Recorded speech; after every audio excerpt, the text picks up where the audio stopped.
What's up, guys?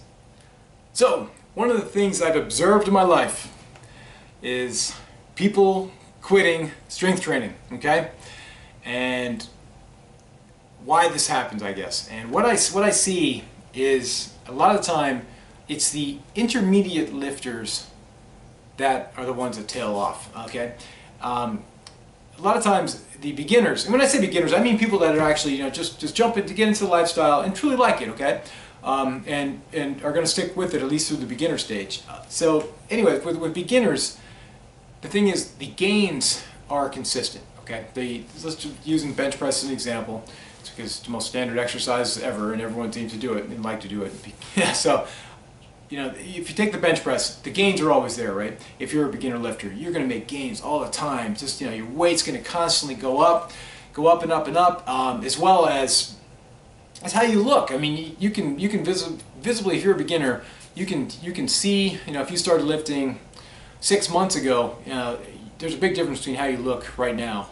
Assuming everything's been consistent all along, to when the day one you started. There's a huge difference, okay? But over time, it's the intermediates. What happened is the results. I mean, they're eventually gonna halt. I mean, just come down to nothing. It's like, when you start getting to the thing, it's like, holy shit, man, my bench press hasn't improved a pound in 3 months. What the fuck's going on?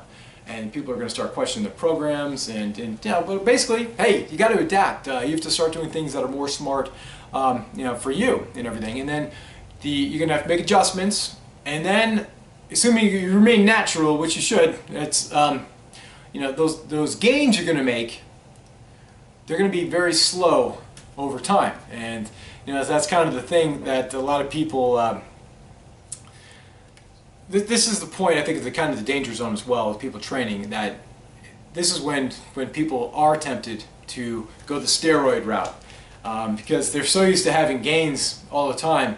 All of a sudden they stop, or they're so small that they want to go back to that. I mean, it's a good feeling when last month you've gained already in 1 month you've gained 15 pounds on a bench press. I mean, that's unbelievable. It's fun, it really is. You set new bench press records every month.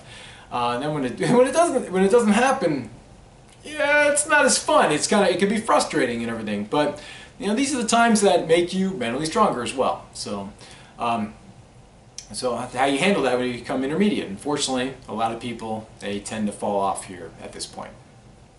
One of the landmark things to do, say if you're like 200 pounds or above, or even less, or people definitely strong enough to achieve this when they're less than that, but is to hit 315 pounds on the bench press. That's when you have the 3 big plates on each side. That's definitely like a landmark thing. And let's face it, there's probably, out of all the people that ever start training, and even people that stick with it, maybe like 2 out of 10 people are ever going to bench press 315 pounds. Okay, so it is kind of a landmark thing to do. But let's face it too, at the same time, there's a lot of people that have hit that 315 pound mark. It's kind of a dime a dozen, even though it is a landmark. It's a dime a dozen people. Actually, what a huge achievement it is, though, in a way, though, for so many people and their mindset to get the three wheels. Where I used to work at the Toyota plant in Georgetown, Kentucky, and they had a gym, a nice big facility there. And this guy, his name's Eddie. And his goal was always to hit 315 pounds. The guy, he was like 185, 190, good physique, train hard and everything. That was his whole goal. He never really set another goal beyond that. And I spotted him one day, and he got it. He got the 315. He was just like, whoa, whoa, whoa. It's like, he did it. He was like, whoa. He just, great achievement and everything. He was like, man, that's it. Oh, wow, I'm done. It's like, I'm going home, and they're like, I'm like, cool, man. Do what you got, man. I'll rack the weights for you. High five, hugged him. Great job. And it was a great press. I mean, he was, again, he's probably I think about 185. So he did it. He's, I guess, an intermediate lifter.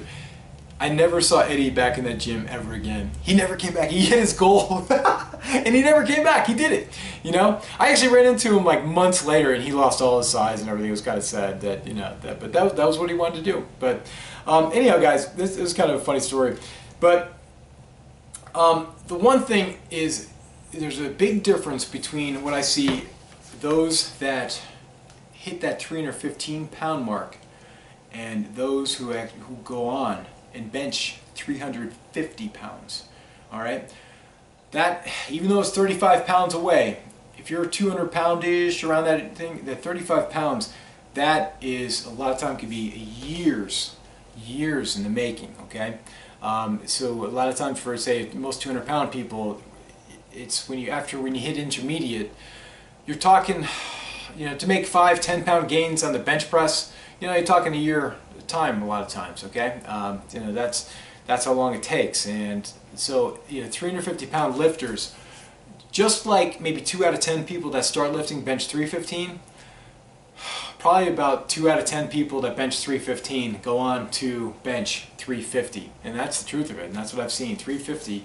When I see people bench that, I'm like, whoa, that is an elite club. I mean, it's kind of like this. I just want to draw some parallels here at BJJ. It's kind of like purple belts. Okay, purple belts definitely, you know, rare. I mean, let's face it, there are a lot of blue belts out there, but as far as purple belts, you know, when you see purple belt, even you're watching, like, you know, UFC, it's like, you know, someone like, oh, blah blah, is a purple. It's like, oh wow, okay, cool. You know, that's, you know, it kind of says something about that person. You know, they've put in a lot of time and everything, and dedication.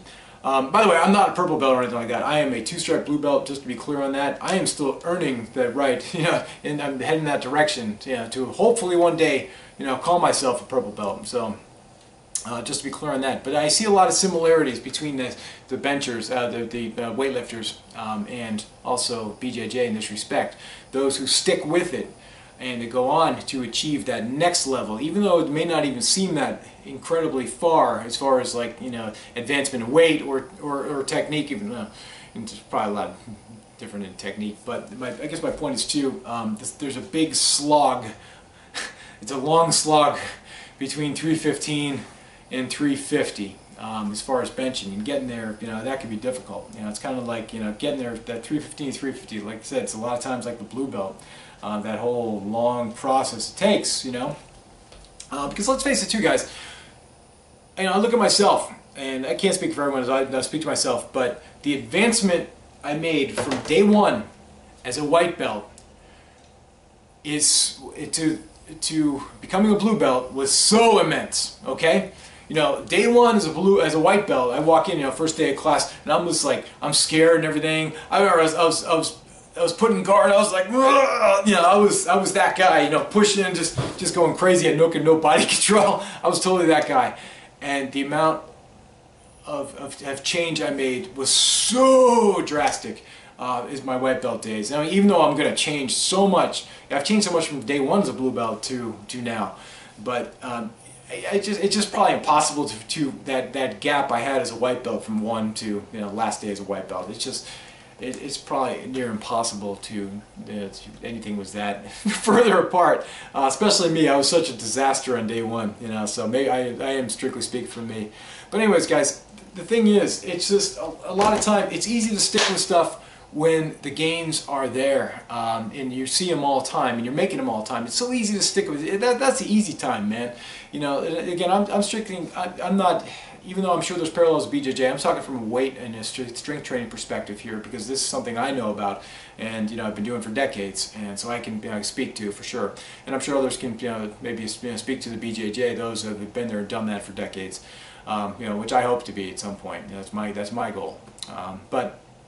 That's, you know, it's just sticking with it and accepting that your gains are going to come slower, but they're still going to come as long as you freaking just put your nose to the grindstone, okay?